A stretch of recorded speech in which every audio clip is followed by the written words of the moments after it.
you really believe Toyota will ruin the next generation Tacoma? Let's talk about it.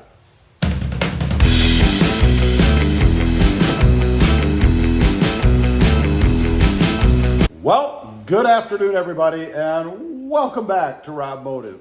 Before we get into it, if you're new or you just haven't, go ahead and smash that subscribe button and click that notification bell so that you don't miss out on any upcoming videos. So the big question, do you really believe that Toyota will ruin the next generation Tacoma? You know, I've been thinking about this, and really it kind of depends. You know, the definition of ruin, I suppose, is really based on a person's own needs and perceptions. And that's true with the next generation Tacoma, I think. So let's get into what they're going to do. I think things that are a given, things that we know that they're going to do with the next generation, the fourth generation Toyota Tacoma, which, by the way, rumor has it will be coming out at the end of this year as a 2023 model. We'll see. I'm not so sure that's going to happen. I think it may go into the next year as maybe even still a 2023 or even a 2024. Who knows? There's been lots of pictures and things, you know, those camouflage Tacomas that have been showing up on the web out there as they're doing their testing and all that stuff. But number one, the engine. I think it's a given that we're going to have a 4-cylinder turbo. You know, it remains to be seen, and we won't know until probably mid-model of the next generation whether Toyota will offer anything else. I suppose it's possible, I think extremely unlikely, but possible that they could have some sort of a special edition or even put maybe a V6 turbo or something like that in the Pro or a special edition. I don't think that's going to happen. I just think these days it's economically infeasible. Infeasible? Yeah, that's a word. If not, I just made it up. For any company to do that, unless you're like Ram or Mopar, they seem to be able to do it on a whim. But I don't think Toyota's going to do that. I think they're all going to be either a straight V4, which is going to be horrible. That thing will be gutless, or a Turbo 4. Now, that could be a problem for people that need more power, obviously, and also for the people that are concerned about the turbos. You know, a turbo gets hot.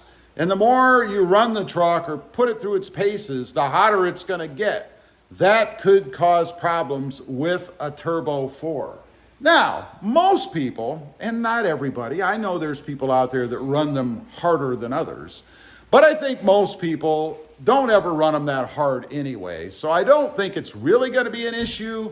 What it comes down to is power delivery and what's available. You know, right now we have a naturally aspirated V6 in the Tacoma, and it's a dog. And it's a dog because of the way Toyota has it set up. Throw a sprint booster in there, get rid of the lag, and you are golden.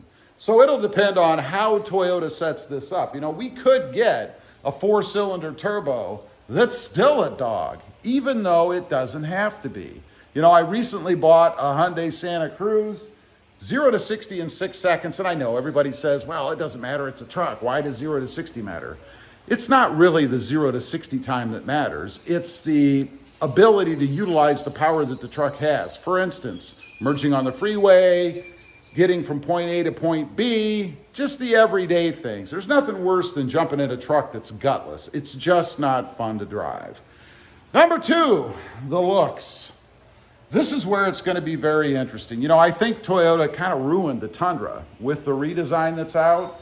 It's a very polarizing design. Some people like it, some people don't. I'm of the latter. I'm not a real fan of it. So they're going to have to be careful in what they do with the Tacoma back here. And I have to believe that they're paying attention to the reception that the new Tundra is getting. You know, that front grille with that chrome mustache, it's horrid. Who wants that? The whole way the truck looks, it just looks like it was thrown together. Nothing really seems to mesh well. I don't think they're going to make that mistake on the next Tacoma. It's too important to the company. They have to get it right. So I don't believe there's going to be huge changes. Obviously, some things will change. I think it'll become a little more sleek, if you will. Obviously, there'll be a different grille. I hope they don't go the way of the Tundra with that, but they might. And I think it even might be a little bit lower. Now, that's not going to be good for the off-roading community, but only about 4 to 6% of the people that buy the Tacoma ever take it off-road. So Toyota might just be discounting those people, and it may not be a real concern for them. It's too bad if it is, but that might be the route they're going. That goes right into number 3, the capability off-road. You know, right now I would put the Tacoma as probably number 2 behind the Jeep Wrangler when it comes to off-road capability. If Toyota lowers the truck, well, obviously it's going to be less capable off-road. You'll have to do something aftermarket to bring it back up in the air so you can do what you want to do with it.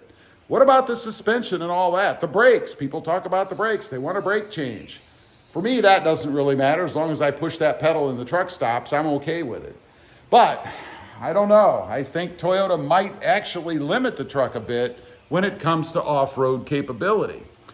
Number 4, fuel economy. Well, this is a given. You know, with rising gas prices, everything that's going on in the world right now, obviously Toyota has to address fuel economy. That's why they're going to go to the 4-cylinder turbo to increase fuel economy. Is it going to be some massive change, kind of like we thought the Tundra was going to be? No, I don't think so. You'll probably see somewhere in the 4 to maybe, if we're lucky, 7 miles per gallon increase under perfect conditions. And who drives in perfect conditions? So realistically, maybe 3 to 5 miles per gallon more. That's it. Is that profound? No. Am I willing to give up power for that? No. I hope they don't do that. We are probably going to have auto stop technology, not really a fuel economy thing, but for emissions. So there's going to be changes. Number 5, reliability. You know, that's what Toyota is known for. Ask anybody about any Toyota product, and they will immediately talk about reliability. And rightfully so. It is, in my opinion, probably the most reliable truck out there. Are we going to have some hiccups in the beginning? Probably. It's a redesigned, brand new truck. There's always going to be issues that they cannot test for in their testing processes. Look at the Tundra. There's been some problems there. Fit and finish, seats falling down, the turbo gate thing. The turbo gate thing is interesting. A lot of people try to push that off on the supplier. Yeah, but ultimately, it's Toyota's fault. They need to vet their suppliers. They need to make sure that they have quality parts and they're using quality people. You know, the way I look at that is it's Toyota's fault. Now, for Toyota, it's the fault of their distributor. But I don't really care about that because I'm not going back to the distributor for recourse. I'm going to Toyota. So anyway, do I really believe that Toyota will ruin the Tacoma? No, I don't think so. I think they may have some hiccups, but I think this truck is way too important. It's the number 1 selling midsize truck. I think it's way too important to Toyota to screw up. I think they're going to pay attention. I think they're going to promise less this time, not like they did with the Tundra and say that it's going to be some world-beating, changing truck, and then it comes out and it's not. There's nothing worse than setting expectations way too high and then not delivering. I think that's what they found out about the Tundra. We shall see. Anyway, leave a comment. Let me know. Do you really believe Toyota will ruin the Tacoma? I'd be curious to know what you think. Leave a comment. Also, real quick, if you didn't in the beginning, make sure you smash that subscribe button and click that notification bell so that you don't miss out on any upcoming videos. I do have 2 additional channels, Robmotive JT, all about the Jeep Gladiator, and Robmotive MT, all about the Hyundai Santa Cruz. Check them out, and if you're interested, why not subscribe? Thanks for watching. Stay safe out there. Bye.